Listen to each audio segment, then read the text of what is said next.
Assalamualaikum warahmatullahi wabarakatuh. Selamat pagi teman-teman semua. Kali ini saya bersama kelompok Jateng Gayam. Kali ini kita berada di Desa Wisata Brayut. Nih teman-teman, bersama dengan Pak Darmadi. Ya, Pak Darmadi selaku Ketua Desa Wisata Brayut. Dan kali ini aku kan tidak sendiri nih, ada teman-teman saya yang cantik-cantik dan ganteng-ganteng. Ada saya, Marita Putri Suherlan. Ada saya, Sabrina Fathatur Rasyida. Saya Putri Gali Permata. Dan saya Hendra Dewantoro. Nah, keberadaan kami di sini untuk nanya-nanyai Bapak Sudarmadi nih, ada apa aja sih, ada serba-serbi apa aja sih di Desa Wisata Brayut. Teman-teman udah pada kepo belum sih? Udah dong. Apalagi teman-teman yang nonton nih. Tanpa menunggu basa-basi lagi nih, Bapak kita mulai wawancaranya, baik? Ya, siap. Untuk yang pertama nih, Pak. Ya, apa pertanyaannya? Kami tuh sangat kepo nih, gimana Ya. sih asal mula, asal usul terbentuknya Desa Wisata Brayut ini? Ya, sebenarnya ini cerita zaman dulu ya, kurang lebih kira-kira sebelum tahun 99 ya. Dulu awalnya itu salah seorang generasi muda Brayut namanya Pak Budi Utama. Dia rumahnya di sebelah utara paling ujung, tapi rumah Jawa dan bagus sekarang. Beliau itu sebenarnya dulu mengajar di sebuah lembaga pendidikan bahasa asing namanya Puri Bahasa. Nah, beliau kebetulan di situ sebagai dosennya mengajar bahasa Indonesia untuk orang-orang asing semua. Di kelasnya Pak Budi itu ada kurang lebih antara 15 sampai 20 mahasiswa ya. Karena di situ ada beberapa kelas. Nah, kebetulan beliau itu menanyakan kepada mahasiswanya kalau acara pada bulan weekend atau hari-hari weekend, mahasiswa ini ada acara enggak? Dia bilangnya tidak. Nah, oke, kalau begitu Pak Budi kemudian punya cara atau ide. Bagaimana kalau anda sekalian tuh pada weekend itu berkunjung ke kampung saya? Nah, mereka menanya, di kampungmu ada apa Pak Budi? Loh, nanti kamu di sana pasti akan tertarik dengan kondisi di kampung. Nah, kemudian Pak Budi itu mencoba mahasiswa yang berada di Brayut ini untuk dibagi menjadi beberapa grup. Mungkin 3 grup ya, dari 20 orang. Satu grup itu disuruh untuk mencoba memperkenalkan diri atau bertamu di rumah penduduk. Tapi mahasiswa itu tidak dikasih tahu di mana posisi atau tempatnya, hanya dikasih nama saja. Tujuannya apa?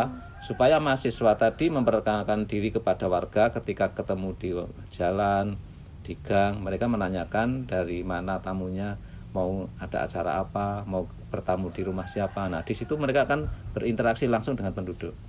Kemudian yang satu grup lagi itu mereka diajak untuk mencoba berkenalan dengan warga baik di sawah. Nah, di sawah kebetulan kampung Brayut ini kan masih menjadi sebuah kawasan pertanian. Nah, bahkan dulu sampai disebut Dusun Sabu Inten ya. Karena intannya zaman dulu adalah sektor pertanian.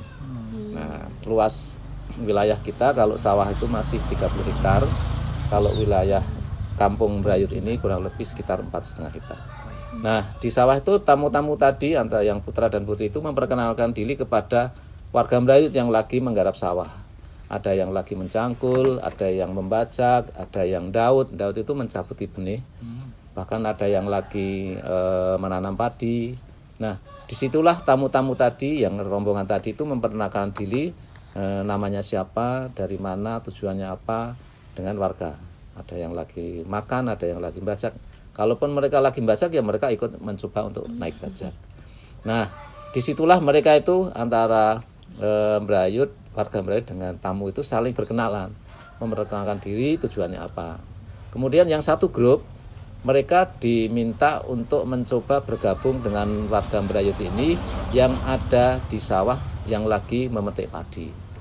Tamu-tamu tadi yang perempuan itu dibekali dengan caping, tenggo, ani-ani, jari, sehingga mereka persis seperti warga Brayut. Nah, disitulah mereka diminta untuk bergabung dengan warga yang lagi memetik padi, atau kalau bahasa Jawa itu ani-ani, dengan alat tradisional itu. Mereka di situ saling bersapa, saling bertegur, saling memberitahu, saling memperkenalkan diri dan sebagainya. Ya mereka layaknya seperti warga Merayut. Akhirnya terjadilah interaksi sosial antara tamu asing dengan warga Merayut yang lagi memetik padi tadi. Nah disitulah ternyata apa, antara siswa dengan warga itu kan terjadi interaksi sosial ya, komunikasi yang intens. Akhirnya yang terjadi adalah bahwa kelasnya Pak Budi itu di sini selalu lebih cepat bisa berbahasa Indonesia karena mereka teorinya sudah diajar di kelas. Ya, kan? Mereka langsung praktek di Merayut ini dengan warga. Ya akhirnya tamunya Pak Budi itu, mahasiswa itu lebih cepat mereka mengerti bahasa Jawa, bahasa Indonesia. Karena mereka waktu di Merayut tidak boleh pakai bahasa Inggris. Harus memakai bahasa Jawa ataupun bahasa Indonesia. Nah disitulah mereka menemukan sebuah metode pembelajaran yang sangat menarik dan mahasiswanya sangat enjoy sekali. Lumayan Seru ya. Iya, awalnya seperti unik itu. juga ya. Iya. Oke, kan tadi udah diceritain sedemikian rupa ya Pak, Iya. keunikannya juga Betul. dari latar belakang terbangunnya desa Brayut ini. Iya. Kemudian kiranya apa ya Pak tujuan awal nih dibangun desa Brayut ini Pak? Ya, pertama tujuannya dengan didirikannya Desa Wisata Merayut satu, Pak Budi itu kepingin sekali bahwa Merayut ini ingin menjadi sebuah kawasan destinasi yang beda dengan objek wisata. Karena kalau di Merayut ini kan basisnya adalah aktivitas, Iya benar. bukan berbasis objek. Kalau objek ya hanya kampung biasa dengan kondisi rumah-rumah Jawa yang masih lengkap. Ada bentuk rumah Jawa itu ada joglo, sinom, limasan, kampung, cirigancet, limasan, pacul guwang, sinom, doro gepak. Dan semua itu masih lengkap sekali di Merayut ini. Dan ketika di dusun lain sudah jarang dan sulit menemukan, kita di sini masih kaya akan arsitektur itu. Iya. Nah, akhirnya apa? Akhirnya ketika ada tamu di sini, mereka diperkenalkan tentang arsitektur rumah Jawa, tentang kuliner, tentang permainan tradisional. Nah, tamu itu justru di sini merasa diperlakukan lebih. Nah, itu. Akhirnya mereka merasa enjoy, senang, dan selalu mereka setiap weekend pasti kepinginnya di Merayut. Akhirnya kemudian Pak Budi punya pikiran, punya pikiran yang ke depan, punya paradigma baru. Akhirnya Pak Budi punya pikiran yang namanya pada waktu itu wisata alternatif. Belum menjadi desa wisata ya, wisata alternatif. Karena basisnya aktivitas. Nah, itu berlangsung sampai kurang lebih 1 tahun. Nah, kemudian tahun berikutnya Pak Budi punya pikiran ke depan lagi. Nah, sebenarnya Merayut ini bisa menjadi sebuah destinasi baru dengan nama desa wisata. Nah, kemudian di launchingnya desa wisata Merayut ini tanggal 14 Agustus tahun 99. 14 Agustus 99. Nah, dulu pada waktu launching itu menurut Pak Budi, Jogja ini belum ada desa wisata. Karena memang dulu memang masih sangat asing desa wisata itu apa. Karena kan orang konotasinya yang namanya pariwisata itu kan selalu identik dengan objek. Sementara di Merayut ini ada paradigma baru bahwa destinasi wisata ternyata berbasis aktivitas. Nah, itulah kurang lebih ceritanya. Nah selanjutnya nih Pak, kira-kira kapan sih desa Brayut ini mulai beroperasi kayak untuk dibuka untuk pengunjung dan wisatawan? Ya, kalau dimulainya ya sejak Pak Budi menjadi mengklairkan menjadi desa wisata tadi ya. Tapi sebelumnya kan namanya bukan desa wisata, dulu namanya wisata alternatif. Nah, menjadi desa wisata itu tanggal 14 Agustus tahun 99 tadi sampai sekarang. Tapi pada waktu itu memang terjadi hal yang sangat memprihatinkan pada waktu terjadi bom Bali 1 ya, tahun 2001 kan ya, kalau nggak keliru. Betul. Itu yang dulu kunjungan tamu asing di Merayut ini cukup banyak ya, di atas 100 bahkan sampai 200 tahun. Karena pada waktu itu kan masih jarang loh, apalagi orang-orang asing kok berada di Merayut ini, apain sih? Dulu awalnya kita memang aneh ya. Ngapain sih londo-londo pada jalan-jalan di kampung. Nah, tapi ternyata lama-lama warga itu menerima, justru malah warga itu menjadi senang. Kenapa? oh ternyata Brayut ini sekarang bahwa layak menjadi sebuah destinasi baru. Gitu. Oke, selanjutnya nih Pak. Ya, Kan tadi udah dijelasin kapan beroperasinya Desa Brayut ini. ya. Lalu ini kapan nih pengunjung ini udah mulai tahu Desa Brayut ini udah terkenal nih. Jadi Ya. mengalami kenaikan minat pengunjung nih di Ya. Desa Brayut ini kapan Pak? Ya, kalau mulai kita perkenalkan itu ya sejak saya menjadi ketua desa wisata. Saya dulu sekitar tahun 2002, 2002. 2003. Kemudian sekretariatnya kita pindah sini. Dulu tempatnya Pak Budi. Oh, di Sebelum- rumahnya. Ya, karena di sana rumahnya juga sangat klasik banget. Mulailah tahun 2003 ini kita pindah ke Joglo ini. Ini tempatnya dulu ternyata justru aslinya dulu adalah kantor kelurahan Brayut zaman Belanda. Dan umurnya ini sudah kurang lebih 200 tahun. Sekretariat yang ini, Pak. Yang mana? Oh, yang sebelah Joglo timur. ini. Iya. Nah, itu dan sekarang statusnya sudah cagar budaya, sudah dilindungi oleh undang-undang dari pemerintah provinsi. Nah, sekarang kita menjadi klub. Artinya apa? Makanya kita launching menjadi desa wisata budaya berbasis pertanian. Karena memang basis warga saya lebih dominan di sektor pertanian. Tuh. Baik, cerita asal-usul yang cukup wow ya teman-teman. Nah, kali ini saya mau tanya nih Pak. Ya. Kan tadi Bapak di awal cerita kalau awal mulanya pengunjung Desa Brayut itu kan malah wisatawan asing. Iya. Nah, saya mau tanya apakah target dari Desa Wisata Brayut itu emang wisatawan asing atau Desa Brayut ini punya segmentasi tersendiri gitu Pak? Ya, kalau dulu memang karena dulu kan yang ngelola Pak Budi ya. Iya. Pak Budi itu memang kebetulan dia punya punya teman, punya relasi dari biro perjalanan, dari hotel, kemudian dari puri bahasa. Nah, kebetulan beliau memang pangsa pasarnya khusus orang asing. Karena memang beliau pinter bahasa Inggris dan kebetulan beliau juga dulu asalnya adalah alumni dari Visipol UGM. Iya, jurusan UGM Pride. Iya. Jurusannya HI, hubungan internasional. Gitu. Pas banget ya, Pak? Iya, pas. Nah, itulah makanya terus saya juga tertarik.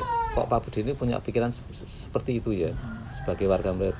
Ini buat saya ini sebuah surprise ya, sebuah kemajuan yang luar biasa karena anak muda kok punya pikiran sampai sejauh itu. Akhirnya terus saya bergabung. Nah, dulu memang pasar pertanyaan kalau Pak Budi orang asing, kalau saya beda. Karena saya nggak punya kenalan dengan tamu asing di hotel, restoran, dan sebagainya. Akhirnya pangsa pasar itu kita rubah. Kalau saya memang pangsa pasarnya domestik. Nah, kita sadar desa wisata ini bahwa Jogja ini kan kota pelajar, Oh iya. kota mahasiswa. Kita mengambil anak pelajar, mahasiswa, TK, PAUD, ya itu sebenarnya sudah cukup banyak sekali dan itu jumlahnya ribuan bahkan. Nah, kalau kita bisa mengambil mereka, ini sebenarnya sebuah peluang yang menurut saya ini sudah tepat. Kenapa? Karena mereka itu anak-anak mahasiswa itu juga butuh wisata, edukasi, pembelajaran, penelitian, ya kan? Atau mungkin bahkan untuk tempat menginap. Nah, kebetulan sekarang kita kan sudah punya homestay. Nah, pangsa pasar itu sekarang sudah kita capai. Bahkan sekarang sudah mulai meningkat lagi. Pangsa pasar itu sudah macam-macam ya. Bahkan dari Pemda, luar kabupaten, kemudian dari corporate, perusahaan. Bahkan kemarin pernah kita kedatangan perusahaan Bonafit dari Freeport juga ya. Iya, sudah bahkan mereka juga nginap di sini. Nah, itu kan artinya kita mulai meningkat dan kita mulai sadar betul bahwa Indonesia ini pangsa pasarnya sangat lengkap sekali. Gitu ya, Pak. Iya. Gitu. Dari berbagai kalangan ya. Iya, sekarang. Iya. Lalu misalkan saya ini Pak, Iya. saya sebagai wisatawan Iya. ingin berkunjung ke Desa Brayut ini, Mm-mm. bagaimana kiranya alurnya Pak, step by stepnya nih? Ya, kalau dulu rata-rata ya tamu yang datang ke Brayut ini mereka itu biasanya searching dulu di media sosial. Setelah itu mereka mempelajari apa sih yang ada di desa wisata itu. Ketika mereka sudah mulai tertarik dengan gambar-gambar, dengan keterangan, mereka itu kemudian telepon ke saya, telepon ke pengurus.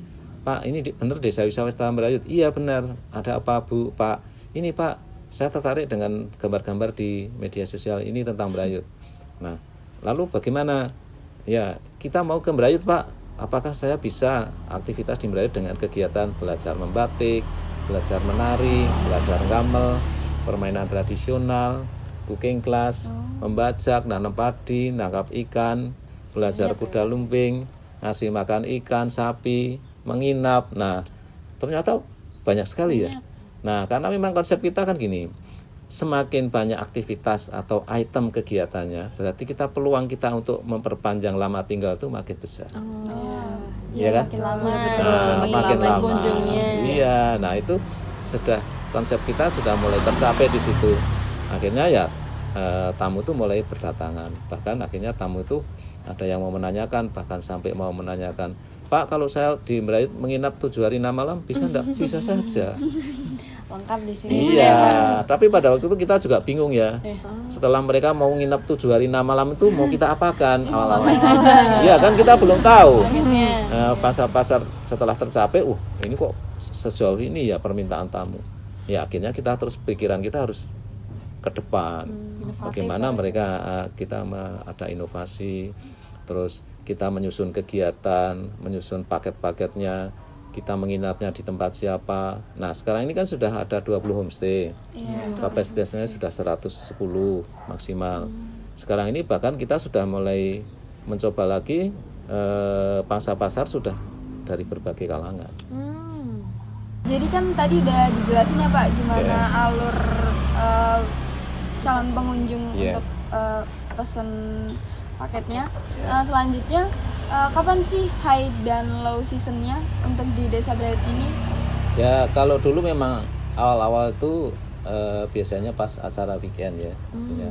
Tapi setelah sekarang ini berlangsung lama, justru kita sekarang ini pengunjung kita itu sangat stabil. Artinya begini, tidak masa liburan, tidak masa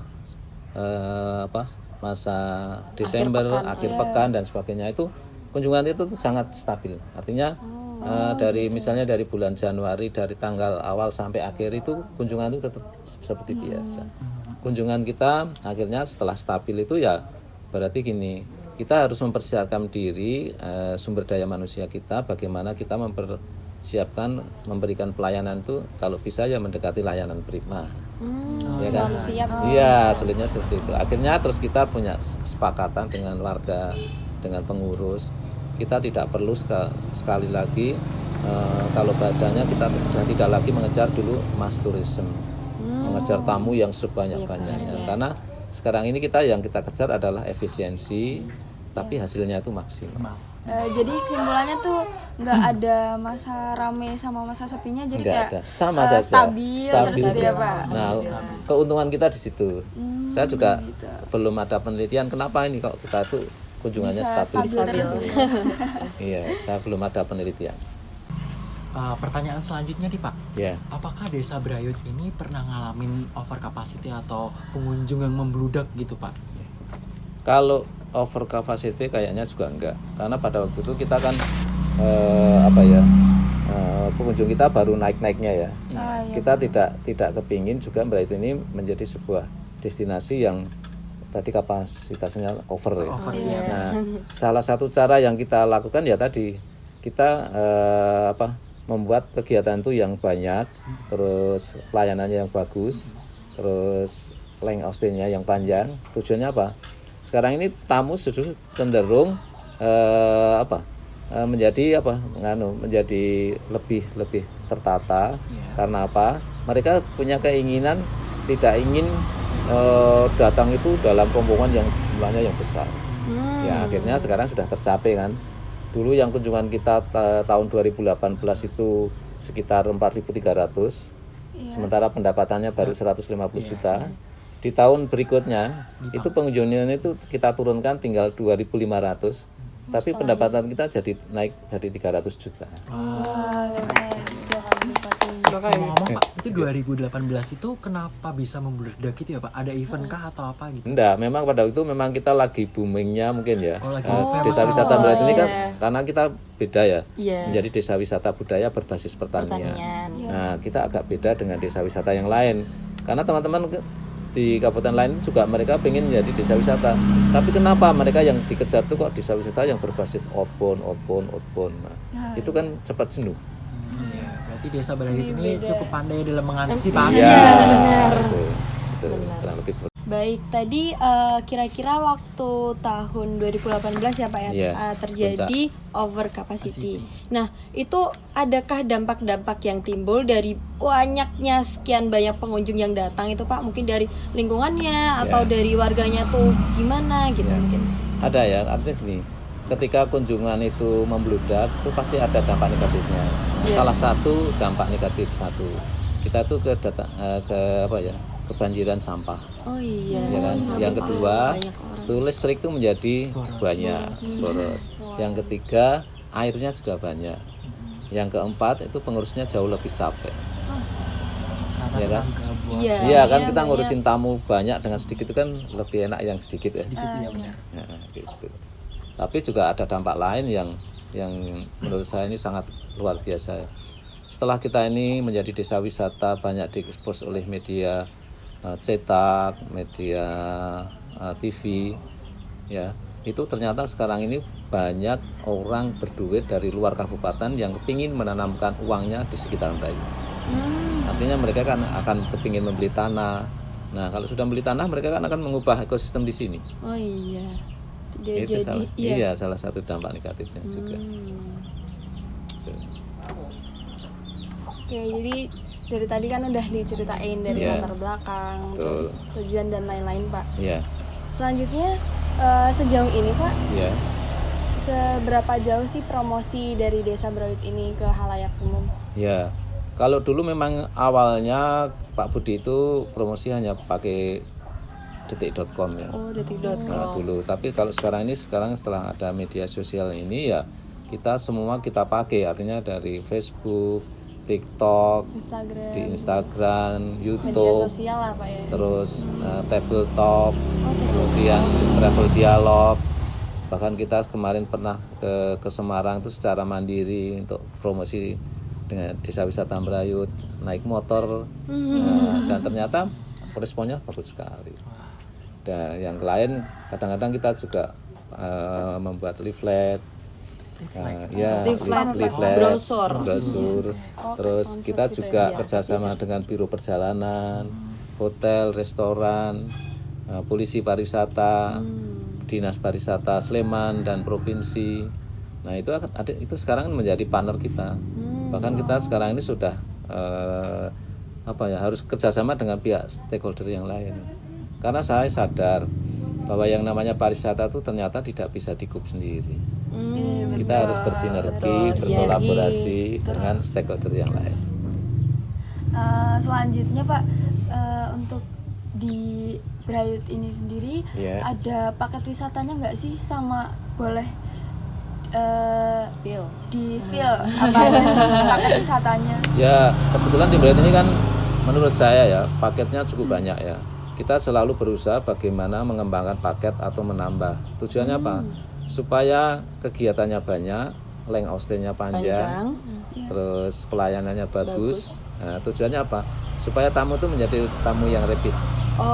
Pengen datang lagi terus gitu. Nah, kualitasnya. Iya, kalau kualitas jadi bagus, itu ternyata justru yang menilai itu tamu sendiri. Buktinya apa? Sekarang ini saya menemukan tamu yang sudah 10 tahun sampai sekarang nggak mau pindah. Sudah 7 tahun nggak mau pindah, 4 tahun nggak mau pindah. Berarti selalu kesini itu Pak? Iya, nah itu kan berarti bisa menjadi indikator bahwa tamu ketika berada di Brayut itu merasa nyaman, diperlakukan yang baik. Nah itu memang berarti memang tujuan awal kita seperti itu, supaya pariwisata di Brayut ini menjadi berkelanjutan. Oke, selanjutnya nih Pak, dalam mempromosikan Desa Brayut ini kan pasti butuh media partner kan. Iya. Tadi udah disebutkan ada media partnernya, ada detik.com, ada yang lain nggak Pak? Kayak misalnya Harian Jogja, dan juga ada media khusus yang menulis tentang Brayut gitu Pak, ada nggak Pak? Iya, ada. Memang kita selalu berusaha dalam kegiatan promosi ini kan menjadi hal yang penting ya. Iya, betul. Karena yang namanya desa wisata itu tamu itu tidak bisa datang secara instan. Kita sekarang promosi, nanti tahun depan tuh baru dibuat program kan. Nah, makanya kita tuh selalu berusaha. Satu, sering kali kita tampil di media cetak, misalnya di Harian Jogja, kemudian Jawa Pos, KR, kemudian majalah Jalan-Jalan, terus majalah Akar, terus bahkan sekarang ini kita melebar lagi kerjasama dengan sutradara film. Nah, sekarang ini di Bright ini kita tampil di YouTube sangat banyak sekali, bisa lebih dari 20 judul film di YouTube. Banyak banget. Iya, dan sekarang ini kita sudah cukup familiar ya, artinya kita sekarang sudah dikenal oleh bintang-bintang film dari Jakarta. Iya, misalnya ya, yang saya kenal aja ya. Wah, kenal. Saya kenal aja. Siapa, Pak? Siapa? Satu, Tora Sudiro, Waduh. Atika Siolan, Siren Sungkar, Nana Mirdad, Ricky Harun, Doni Alamsyah, Ringo Said, Reza Rahardian, Reza Radian. Fabiola, Kiranam, Atipati Dolken. Waduh. Itu kan mereka bintang-bintang top. Kenapa sih mereka kok sampai mau datang ke Bright? Karena Bright ini ada sesuatu yang unik, etnik, lokal. Nah, itulah sesuatu itu menjadi daya tarik. Ya kan? Itulah sebenarnya keunggulannya Bright di situ, dan itu sangat sulit ditiru. Gak ada duanya ya di Iya, karena kan desa wisata itu harusnya kan one village one product. Iya kan? Keren. Gitu kan? Tadi kan dalam segi promosinya tadi ada dari detik.com, Iya. terus habis itu Harian karena Jogja. iya, terus habis itu karena ada Bright dijadikan tempat film, itu juga bisa jadi salah satu Betul. media promosi. Nah, kemudian saya mau tanya nih Pak, kalau dari Bright-nya sendiri punya strategi khusus gak sih kayak buat promosinya dan pemasarannya gitu? Ya, kita memang kalau bahasanya harus selalu berinovasi, jangan pernah berhenti. Karena memang pariwisata itu harus berkelanjutan, artinya kita itu harus punya paradigma baru bagaimana membangun pariwisata itu menjadi lebih lebih menarik, apalagi sekarang kunjungan tidak harus banyak kan, kunjungan 1 orang, 2 orang, 3 orang nggak apa-apa, tapi mereka harus length of stay-nya yang panjang. Karena uangnya akan jauh lebih banyak daripada kita itu mengambil 1 hari 500 orang tapi waktunya hanya pendek. Karena itu kalau seperti itu kita hanya kebagian sampahnya banyak, capek dan sebagainya juga. Nah, itu seperti itu. Ya. Lalu Pak, ini dari berbagai promosi tadi, Iya. kiranya yang paling mendatangkan wisatawan nih, yang menggait wisatawan paling banyak yang promosi lewat apa Pak? Kalau yang menggait paling banyak ya melalui media sosial.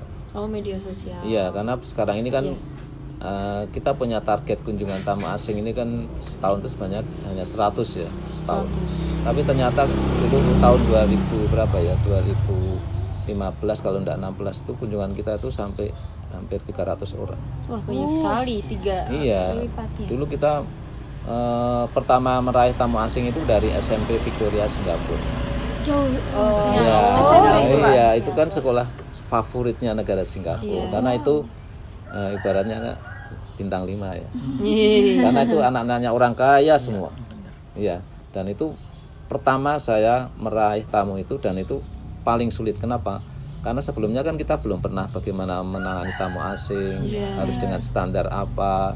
Tapi ternyata setelah kita kedatangan tamu itu, kita jadi tahu kekurangannya Bright itu seperti ini. Kalau dulu kita tidak mencoba, kita nggak jadi tahu kekurangannya. Akhirnya sekarang ini kita tamu pangsa pasar, tamu asing itu sudah dari berbagai negara sudah bisa kita raih. Misalnya dari kota Warsawa, Polandia, dari Suriname, dari Malaysia, Thailand, terus dari Jepang, terus dari Belanda.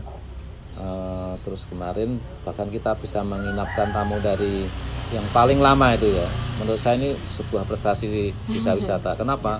saya bisa menahan tamu dari Universitas Moskow itu sampai 9 hari 8 malam. Wah, lama sekali loh. Seminggu lebih. Seminggu lebih. Iya, dan itu kan asing ya, bukan Iya. domestik loh. Iya. Nah, itu kan berarti Berbiat- artinya berbiat. semua kerja keras kita itu sudah mulai terwujud. Nah, sekarang yang harus kita pertahankan adalah bagaimana mempertahankan Desa wisata desa Brayut. wisata ini supaya menjadi desa wisata yang berdaya guna dan berkelanjutan. Nah, tadi kan kita udah ngomongin tentang promosi-promosi terus ya, Pak. Iya. Nah, selanjutnya kita mau tanya apa aja sih dampak dari adanya desa wisata Brayut ini? Ya, kalau dampak itu pasti ada dua hal ya tuh. Dampak positif, Positif dan dan negatif. negatif. Karena apa? Kalau dampak positifnya ya satu, dengan adanya pariwisata itu kita bisa memberikan dampak positif multi efek.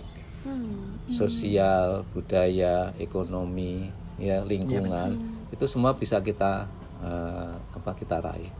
Tapi kita juga akan ada dampak negatifnya. Salah satunya tadi Brayut ini semakin banyak diekspos oleh media sosial, media cetak, di YouTube. Orang itu menjadi kepingin tahu apa sih keunggulannya desa wisata Brayut, apa sih daya tariknya desa wisata Brayut. Mereka akhirnya setelah mereka punya keinginan, kalau gitu saya ingin menanamkan saham uang atau di sekitar Brayut. Nah itu kan sebenarnya tidak kita kehendaki ya. Kita kepingin Brayut ini menjadi sebuah kawasan apa adanya dengan kearifan lokalnya, sejuk, deso, ya kan? Itu justru itu menjadi daya tarik, tenang, hening, Seperti ini ya kan? Pak. Iya, itu justru nilai lebih kita itu sebenarnya di situ. Oke. Nah, Giwi, setelah tadi bincang-bincang tentang secara umumnya ya Pak ya dampaknya, saya mau nanya nih Pak tentang peran serta masyarakat nih Pak dalam membangun bersama Desa Brayut ini gitu. Ya, itu sebenarnya kuncinya di situ ya. Bagaimana kita itu bisa membangun sinergi, membangun komunikasi dengan warga. Karena sebenarnya warga ini kan menjadi tulang punggungnya desa wisata ya. Iya benar. Iya kan. Kalaupun pemerintah masuk itu kan hanya sebagai pihak fasilitasi, Iya. memotivasi, membina dan sebagainya. Tapi yang terpenting adalah warganya. Nah, untuk kita bisa sampai bersinergi dengan warga itu ya tadi kita harus komunikasi secara rajin, secara intens, pendekatannya dengan pendekatan yang yang bisa diterima. Nah, akhirnya ya itu tadi masyarakat tuh sekarang bahasanya menjadi ring satunya sektor pariwisata. Pelopornya. Iya, karena kan desa wisata itu kan dari, oleh, dan untuk itu kan untuk masyarakat. Kalau kita sejahtera harusnya sejahtera bareng. Jangan sampai yang satu sejahtera, yang satu tidak, jangan. Ya kan ini kan grup ya, kelompok. Kalau kita sejahtera harus dirasakan sejahtera bersama. Harus gotong royong bersama-sama. Nah kuncinya tadi gotong royong. Baik Pak, kan tadi Bapak katakan masyarakat sebagai ujung tombak dari Betul. pengembangan desa wisata Brayut ini. Iya. Nah, apakah ada kendala-kendala internal dari masyarakatnya sendiri dalam pengelolaan mungkin Pak? Ada ya, kendala pasti ada dimanapun. Salah satu kendala di Brayut ini adalah pengurus itu kan mereka itu juga punya aktivitas di luar. Artinya ketika mereka menjadi pengurus desa wisata, mereka juga kerja di luar. Ada yang masih jadi pekerja PHL, ada yang masih kuliah, ada yang kerja di pabrik, bahkan mungkin ada yang Gojek. Nah, mereka kan punya aktivitas sendiri. Iya, benar. Nah, sekarang bagaimana kita tuh bisa merangkum, mengajak untuk berkolaborasi di dalam mengelola desa wisata ini. Nah, artinya gini, kapan mereka itu bisa meluangkan waktu atau bisa membagi waktu, kapan itu menjadi pengurus desa wisata, kapan mereka itu kerja. Oh. Ya, itu. Tapi sejauh ini dari warga-warganya itu punya semangat yang Itulah di Brayut ini sampai sekarang kita semangatnya masih bagus terus. Ya, karena buktinya ya sampai sekarang ini kita masih berlanjut terus ya. Artinya kunjungan kita ya stabil, terus aktivitas masih berlangsung seperti biasa. Ya ini buat saya ini adalah berkah dan anugerah dari Tuhan bahwa Brayut ini dikaruniai alam yang indah, penduduknya yang ramah, ya udah. Nah, kulinernya yang sederhana tapi enak, arsitektur rumah Jawanya yang lengkap. Nah, ini kan buat saya ini adalah sebuah harta yang tak ternilai harganya. Harga yang paling berharga. Iya, buat saya. Karena tidak ada di tempat lain. Iya. Keunikan tersendiri ya Pak. Iya.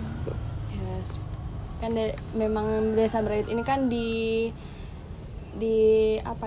diangkat, maksudnya ada berbagai posisi gitu Pak. Iya. Ada dari masyarakat, Iya. dari media juga. Betul. Lalu sejauh ini perannya bagaimana Pak? Sinerginya, hubungannya seerat apa begitu Pak? Ya, gini. Karena konsepnya ini Brayut ini kan kalau bahasanya kan bahasa kerennya harus one village one product. Ya. Artinya satu desa wisata memang harus punya satu keunggulan. Tapi yang yang tidak kalah pentingnya juga adalah bahwa desa wisata ini kan harus community based tourism bahasanya. Artinya harus berbasis masyarakat. Supaya berbasis masyarakat ya semua harus saling bergotong royong tadi. Nah, cara yang paling bagus adalah bagaimana kita membangun komunikasi dengan warga. Itu yang paling penting. Apakah mungkin setiap sebulan atau berapa ini sekali diadakan pertemuan bersama Rutin. gitu ya, Iya. Pak? Nah, itu di Berbagi situ hak. ya. Kita setiap kali habis ada kunjungan pasti kita selalu evaluasi. Kalau kita di sini ada tamu menginap, nanti ada 2 angket.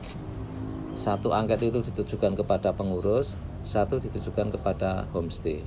Sehingga semua tulisan dari siswa dan guru itu bisa kita baca satu persatu. Tujuannya apa? Supaya kita bisa mengenal, bisa mengevaluasi apa sih kekurangan kita.